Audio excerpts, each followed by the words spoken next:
অমকের তমকের কদ বানুর ফুল বানুর যারই জ্বর ঠান্ডা লাগুক না কেন সবাই দল বেঁধে চলো এবার হসপিটালের বারান্দায়। আজকাল সবার মুখের বলি এটা। তবে আগেকার দিনে যখন মানুষের জ্বর ঠান্ডা হতো তখন নানি দাদিরা কি বলতো জানেন? আজকে আমার থেকে শোনেন। এক দেখিনি ঘরে সর্ষে আছে নাকি, তাহলে এক পাটা বেটে এক প্লেট গরম ভাতের সাথে খেয়ে নে, দেখবি ঠান্ডা সর্দি একেবারেই চলে যাবে। আসসালামু আলাইকুম, কেমন আছেন সবাই? আশা করি সবাই নিশ্চয়ই ভালো আছেন।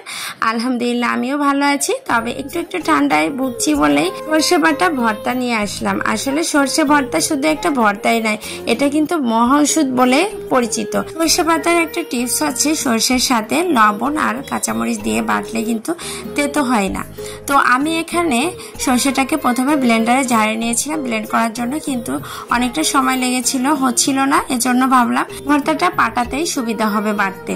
তো যেভাবে সেই কাজ। এই তো আমি পাটাতেই সুন্দর মতো নিফিস করে বেটে নিয়েছি।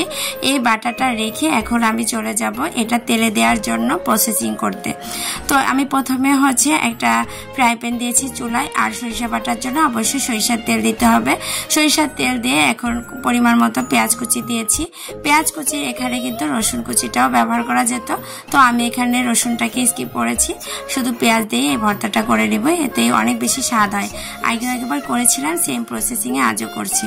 তো এটা একটু ভালো মতো ভেজে নিচ্ছি, খুব বেশি লাল করব না, একটু ভেজে নিয়ে তারপর সব ধরনের গুঁড়া মশলা লবণ সহ দিয়ে দিয়েছি। মশলাগুলোকে একটু কষিয়ে নিয়েছি। তারপর যখন ভাজা ভাজা হয়ে গেছে তখন আমি এই পর্যায়ে দিয়ে দিচ্ছি এই যে বেটে রাখা সরিষাগুলো। বেটে রাখা সরিষা সুন্দর মতো এই যে আমি একদম খুন্তি দিয়ে সুন্দর মতো তুলে তুলে দিয়ে দিচ্ছি। এখানে আর হাত লাগানো বা চামচ লাগানোর প্রয়োজন নেই, পাটার উপর থেকে একদম ডিরেক্ট দিয়ে দিয়েছি। তো এটাকে এখন এই পেঁয়াজের সাথে ভালো মতো কষিয়ে নিচ্ছি। আস্তে আস্তে জালের আঁচটা দিয়ে তারপর এটাকে অনেকটা সময় নিয়ে কষিয়ে নিতে হবে। একদম ভাজা ভাজা অবস্থায় যখন তেল ছেড়ে দিবে তখন কিন্তু একজাক্ট ভর্তাটা রেডি হয়ে যাবে। তো এই পর্যায়ে কিন্তু ভাজার জন্য আমি একটু পানি ইউজ করেছি। এই পর্যায়ে পানিটা দিলে কিন্তু তেলটার সাথে ভালো মতো এই সরিষাটা ফুটবে, এতে করে টেস্টটা ভালো আসবে। নাহলে কিন্তু তাড়াতাড়ি হয়ে গেলে কাঁচা কাঁচা একটা গন্ধ থাকবে, সেটা খেতে কিন্তু ওই রকমের মজা লাগবে না। তো এভাবে যদি একটু পানি দিয়ে ফুটিয়ে নেওয়া হয় তাহলে টেস্টটা অনেক বেশি ভালো আসে। তো এই তো একভাবে নাড়তে নাড়তে এক পর্যায়ে কিন্তু ফ্রাই প্যান থেকে এই যে ভর্তাটা সরে আসছিল, মানে তেল তেলে একটা ভাব চলে আসছে। তো এই পর্যায়ে আমি এটাকে নামিয়ে নিব।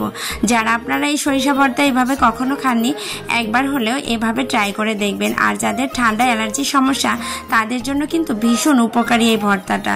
তো আমার ভর্তা রেসিপি যদি আপনাদের ভালো লাগে থাকে অবশ্যই কিন্তু রেসিপিটা ফলো করে নিজেরা একবার করে খাবেন। আজকের মতো এ পর্যন্ত, সবাই ভালো থাকবেন। আল্লাহ হাফেজ।